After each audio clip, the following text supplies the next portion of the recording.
aynı, pes etme kalk. Döner bu devran ayık kafam. Unutma sendin derdim tasam. İşin sonunda boşa giden çaba. Bilmezden gelmeyi istersen vardım. Bir minderden izlersin artık bıraktık. Yardım et Tanrım, herkes kraldı. Kendimle kanlı bıçaklı hayatım. Sırtımdan iten yine bizden biri. Kazandık derken hep gördük gibi. Dipten de çıkardım düştüğüm gibi. Ama yorgunum sürekli koştuğum için. Kurallar sizi yaparken kuzu, bu duvarlar bizi hapseder içine. Kumaşlar belli, suratlar değişir. Dudaklar tutamaz gelmişse dilim. Sil baştan, yok sizden korkum doldu. Yalanlara doydum, kavgam bitmedi kendim canavarlara. Kıldan kalın boynum, hapsoldum. Kurtar beni ne olur Tanrım.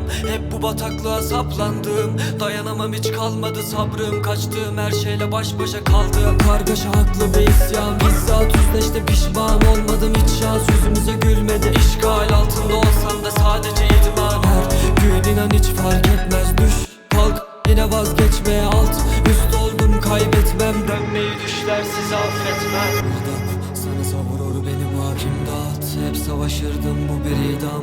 Ama pişman olamam, sen bu hayatıma mimarsın. Girdap sana savurur beni bu hakimdat. Hep savaşırdım, bu bir idam. Ama pişman olamam, sen bu hayatıma mimarsın. Düşle ama düşme, haline şükret. Çık karşıma, benimle yüzleş. İstersen sadece küfret, ben dinlerim yine cümleni süsler. Üstümde külfet, boynumda ip. İstemem bardağımı doldurma hiç. Korksam da eminim arkamdasın. Şehrimde kaldığıma pis. Vurdu kendi be, sardık geri. Formumdayım, düşen gardım değil. Kesip attım hain pislikleri. Bugün sönsün ışıklar şehrimdeki.